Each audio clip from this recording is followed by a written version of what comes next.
Listen back to any WEMF broadcast at WEMFradio.com/podcasts. Listen back anytime, anywhere, using your digital database, computer, thingy-mabobber. Yeah.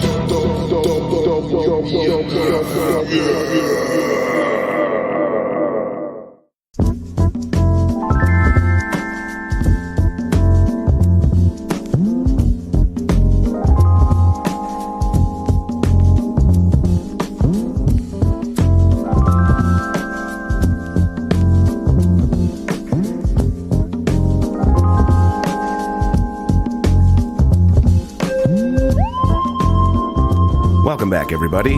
Welcome back to the Michael Butler Midday Show. It is a midday show, 1 to 3 p.m., WEMF, Monday through Friday. This is how we do it.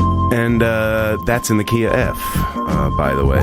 I think so is this song. Anyway, beyond that, I just wanted to welcome to the air right now, joining me from the Chris Robinson Brotherhood, lead guitarist Neal Casal. Thank you. Yes, how you doing? Welcome, Neal. Thanks for joining me on the air. I wanted to reach out to your band in particular because I find something very rare in music today, and that is music made with the ideals and values of what I had come to grow up knowing as classic rock. I think, of course, when you hear classic rock on the radio today, I think it's Green Day and Nirvana.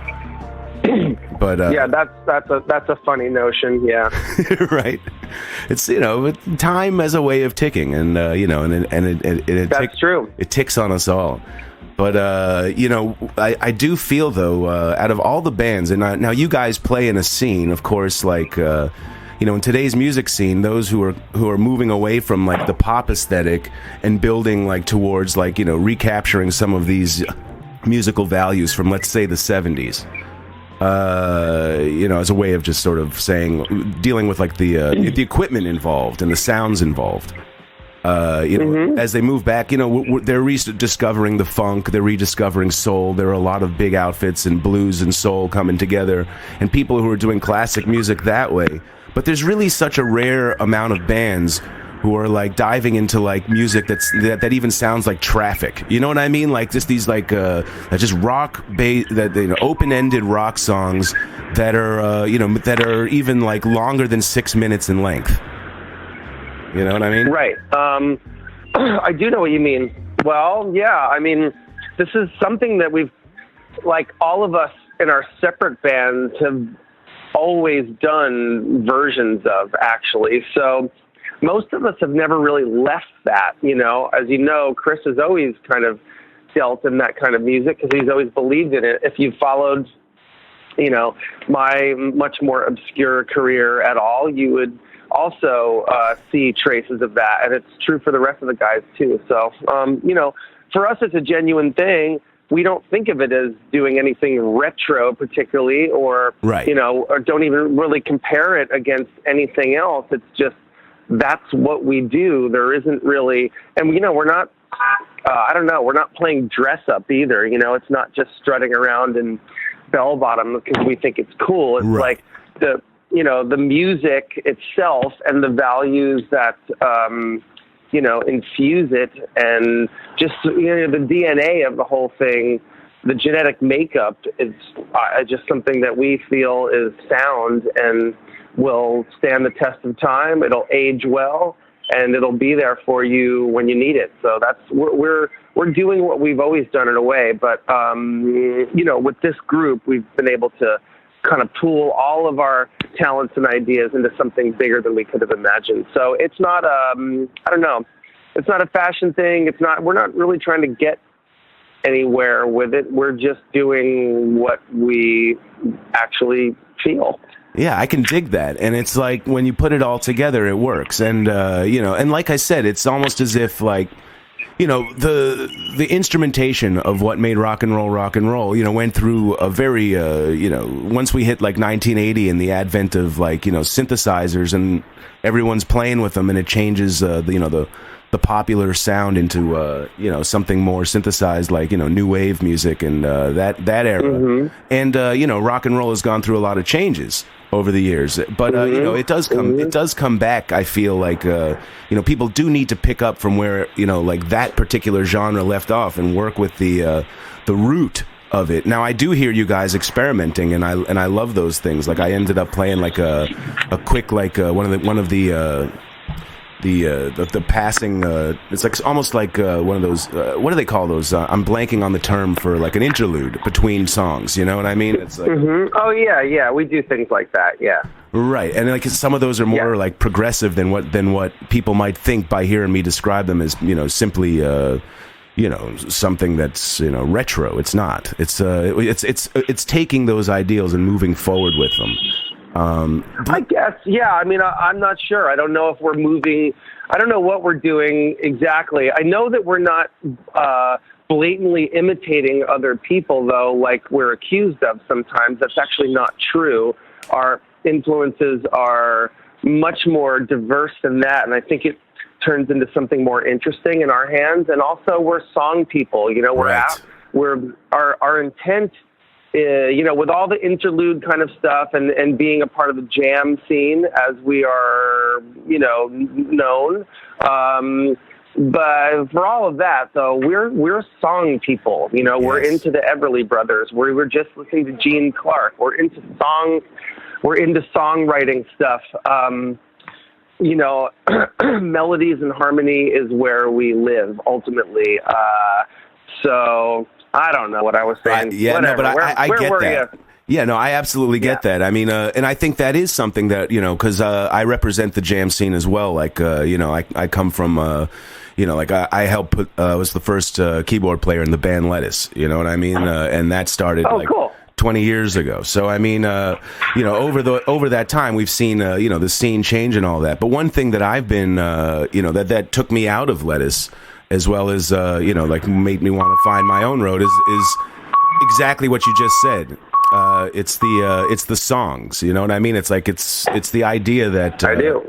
You know, like that, you know, putting vocals and creating like an alternate world, like they're audio poems in a way. And it's, with the music, you know, capturing the theme and putting it all together, you give people a place to visit that is, you know, that it's so different. It's a self-contained universe, and it's important to get songs, you know, back into the mix, because I feel like songs release the most, you know, when you can connect to the message in a song, you know, the listener gets the most out of it, and they learn from it, and they experience something, and they go somewhere. It's like reading a book. Yeah. Yeah, well, yeah, and something about, you know, great songs, they last. It's like, it's the most worthwhile contribution, you know, that I can come up with. Like, I love playing, you know, a good solo and playing guitar and, you know, singing something nice like that. You know, all of that stuff is satisfying, all of it.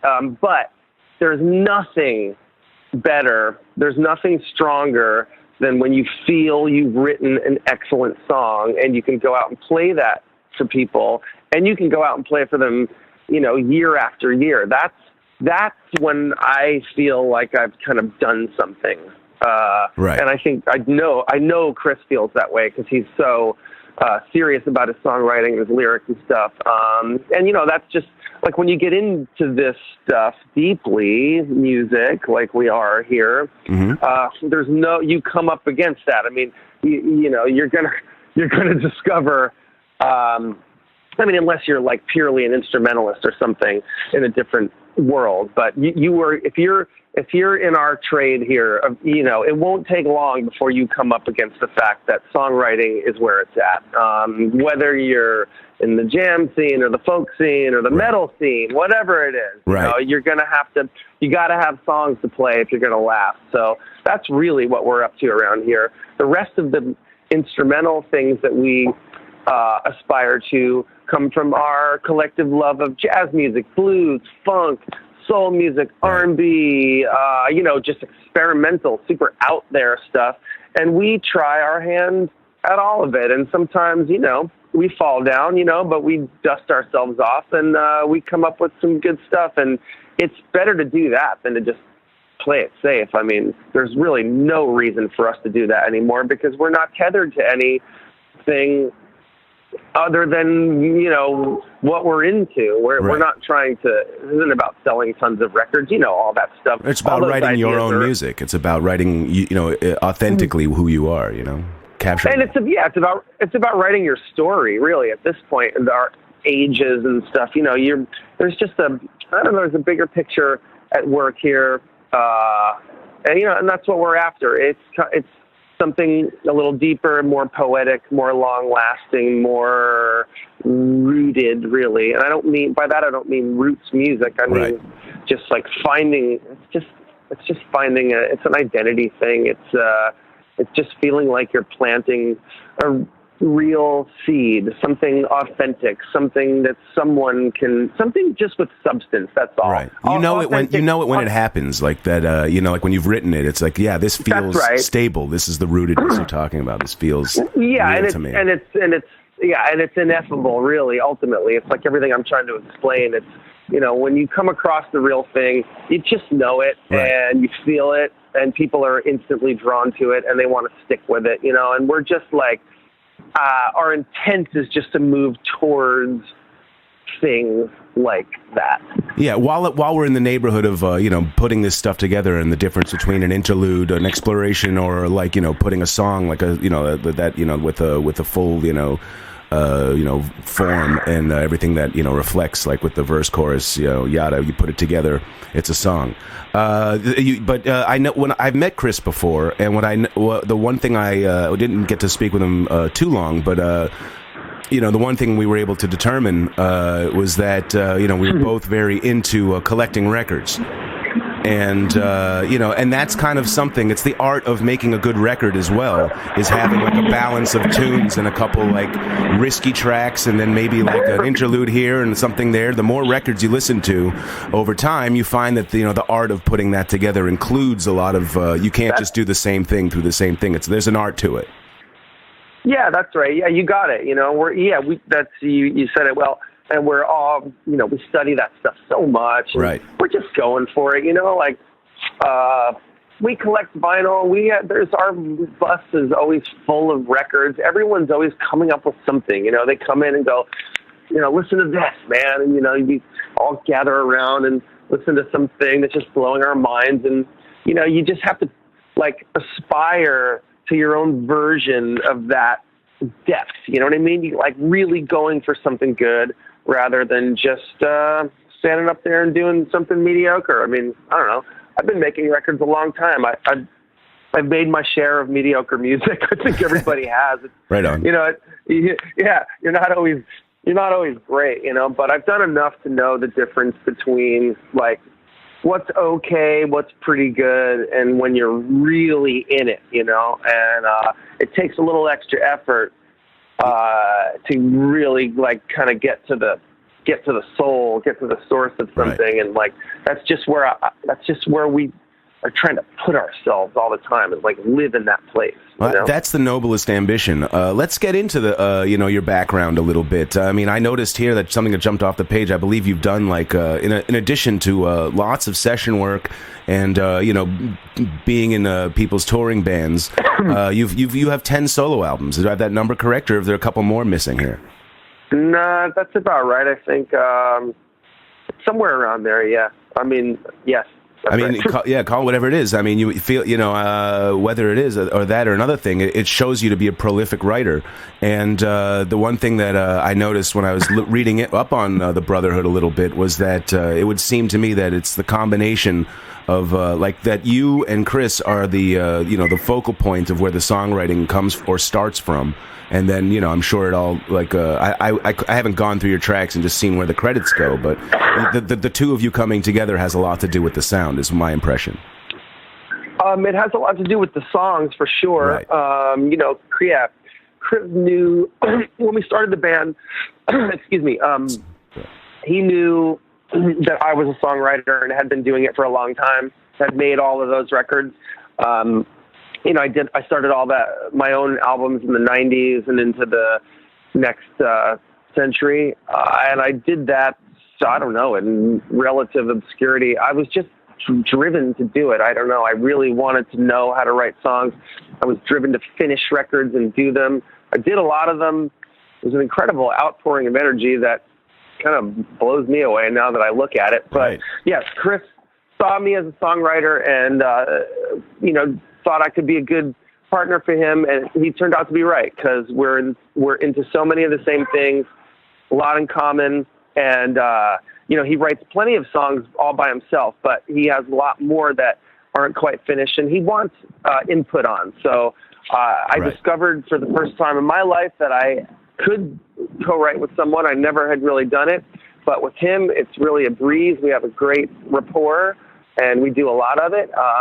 So that's what started the band and got all those, got our first few records going, and it was a great thing. But now, Adam, our keyboard player, he's getting into the songwriting mix, and Very cool. as our band expands and grows closer, everyone's invited into that process now as well. So it's Chris and I probably primarily still, but everyone's in, and being more inclusive, I think, will benefit us in the long run. But yes, it was the two of us that really got things going and probably formed the core of the songwriting, agenda here. Now, how long ago did this band form, and how did you fall in with them? And like you said, you gave a little bit of that as far as he knew you were someone who worked on songs, but just how did those roads cross, and how long has the band been together? We started in early 2011. And we started touring right away. It's the first thing we did, actually. We did a residency in California for a couple months, where we just played 6 or 7 cities only in California, and we rode around in a van. Actually, we had our packed up our own gear, just like any good old self-respecting band will do. And we got our following started that way, and then we started touring throughout the country that year. We made our first album at the end of 2011, beginning of 12, and just kept going from there. And now I think we have maybe 4 records out. We have a couple of live records out, and we're going to record again in January coming up here. And we like to be, and we've done hundreds and hundreds of shows, and we're a productive lot around here. We don't rest for long. Yeah, no, that's good, and I feel like that's real. The most the musicians I believe in the most, not because of this reason, but it just seems to go hand in hand, are the ones that are always just just focused on always making music. Like in their downtime, whatever it is, there's always some sort of music program open on their computer, and there's something they're working on. So. It never stops here. Chris is always. He doesn't have any music programs. As far as he goes, is recording. Voice memos onto his phone, but it gets the job done. And the cool thing about him is he has these elaborate notebooks where he takes notes and does collages, and right. he just conjures his creativity through this notebook. I feel like there just aren't enough singer types like that out there these days. Like that. I feel like that might have been the way it was. Like I think I'm old enough to remember that. We carried around journals. You know what I mean? Yeah. And stuff like that. And you should, and right. Yeah, everyone, yes, we did. Right. It's and all of that stuff. It's like you do all that. And that idea that the singer comes in and they're like, oh, whoa, he's in his own wild world of poetry, and he's got his journals are so elaborate, and you don't even know where they're coming from. That they just waltz in there and they're just like, oh my God, look at all this. And they come in there with that passion. Yes, we're those people still because it's our age too. I mean, right. Not that age is a big deal, and we're not old, but let's make that clear. And actually, we're old. It depends, it depends who you're talking to, I guess. To a 22-year-old, we're really old, but perhaps we're wiser than we were when we were 22. Not perhaps, definitely in my case. Yes, but. And luckily, I still, we all have a lot of energy, and we're kind of more stoked than ever on music, so that part's cool. But we come from that time. I do too. You know, notebooks and cutting out little things, and I work on computers. We all do, but there's still something in us, you know, that never died from that period. And when you see us coming, you'll see some of that 20th century baggage is we're still carrying it around, you know, and we're not going to let it go, because it's actually worth carrying. It's worth lugging around your notebooks, because it just feels a little cooler to me, you know? Yeah, it's the same thing with a DJ lugging around crates of records as opposed to like no crates of records, because you just put it all in your computer now. I mean, but the records are, they feel real sometimes. I mean, you know, like it's just, that's the song you're listening to, like as it was, you know, like that's it. It's like anything else is a recreation of it. I don't know. It's just these same things. I don't know that the old aesthetic is better than any new aesthetic. It's just for those who know. No. It's just that's how we do it. And yeah. I'm not comparing. Because anyone like who, you know, our aesthetic that we think is cool, there's someone who was around in the 70s that would go, yeah, well, you 90s people were, you know, lame to us. So it always, you know, it's always like comparing one thing to another, and the past generations are always seen as being more authentic and cooler. So It's not about that for me. I'm blown away completely by the talented people that are around now, young people who are, you know, younger than us that are making killer music. So I don't think just like the old way was the best. I don't actually feel that way. Right. But I'm just, like you said, I'm just used to my notebooks and my little cassette machine where I put my ideas down. I mean, it worked then, it works now. You know, there's just some habits die hard, or they don't die at all. Yeah, no, you know, I wanted to get into this. I like to ask, anyone I interview, like what they're into, what do they like. But this is kind of, you have a special, side passion that you've actually put out there. You dabble in photography. I do, yeah. I do it all the time, actually. It's something that I started a little later in life. I was in my 30s already. When I was touring, I just realized that I was starting to forget where I'd been, and I was in a fortunate position, unlike people like my parents, people in my family who don't get to travel, and I would get to see the world, and it seemed, it started to feel like it was my duty to document this. So I started doing it. And I'd always had a certain love of photography. Robert Frank, Jim Marshall, those classic kind of street photographers. They